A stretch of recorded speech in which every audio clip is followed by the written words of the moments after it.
हंदकता parliament दा पास तौगिबा bill वक amendment bill ना एक अमक ओनगिबा लोइना इंडिया की प्रेसिडेंट सु अयाब पिबिखरबा अदुगुंबा एक्ट की मरी लेना ऐसी कई खरदंग मियाम थमजगे तसेंना एक असिना अखोई मैतै कम्युनिटी दा यामना अकाइबा पीद्रगसु खुंदामिनरिबा कोई मुस्लिम सिनाउसिंगदा याम चाउना अकाइबा पी हैबसिदी हजिक ओइरैबा कोई एक्ट की अगेंस्ट दा मुस्लिम सिनाउसिंगी तोंगान तोंगान बे एजुकेशंस धारना रैलीज मैम मना मसिदी ऑलरेडी कोई साउनरबा मैम सिना कोई दम खांगबनी हारिबा एक्ट सिना मुस्लिम सिनाउसिंगदा अकाइबा पी हैबसिदी दोइ बतारगदी अखोई मैतै कम्युनिटी की मेजर ओइना तारिबा मैतै कम्युनिटी की मतम खुदिमक्ता एनी प्रॉब्लम अमा थोपदा लेबाकी रांग अमा थोप मतमदा मुस्लिम सिनाउसिंगसु सरुक यारगा लाई हैबसिदी अखोई लोइनमक मसी अखोई खंगरबनी राजनीति की ओइबा खुदोंग साबा पांबा खरना मैतै नि मुस्लिम नि हाइदना सेपरेशन अमा खक तौबा पामी हैबसि अखोई लोइनमक उबु फंग अदुबु याम नॉर्मल ओइना अखोई खुंदामिनरिबनी अखोई लेमिनरिबनी होय अखोई लाइनिंग लाइसन खेलरगसु अखोई मसेन अमत्तनी हाइबगी वाखललोंदे हिमिनरगदी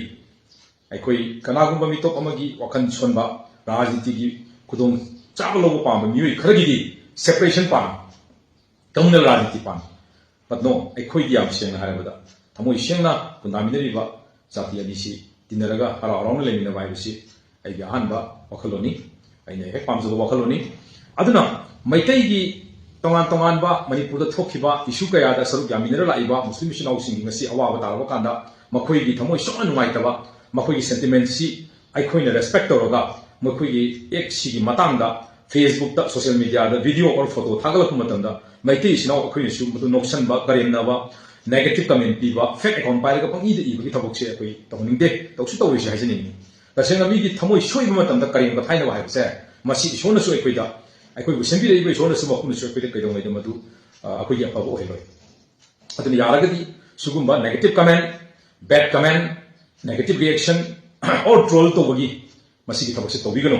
मसे अखोइ मैतै सिनाउसिंगिसु यामना थमोइ सोपा कांदा कनागुंबा अतोपा जातिना करेमदरपा तारगदी अखोइसु दुमक नुंगाइतबा फावगनी अदुना यारगदी बिलजिदा अखोइसु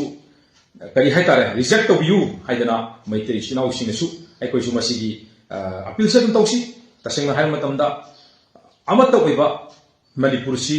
खुनाइ तामिनरिबसिंगसी नुंगाइना नुअग हराउना जाति अमगी फेस्टिवल दा जाति अमगी मुगी कल्चरल ट्रेडिशन दा अखोइ लोइनमक याउमिनरगा नुंगाइबा इंतप्पा मणिपुर हाइबदो ओइमिनसी हाइबसिने ngasi miyamgi mangda thamjinengबस थैंक यू वेरी मच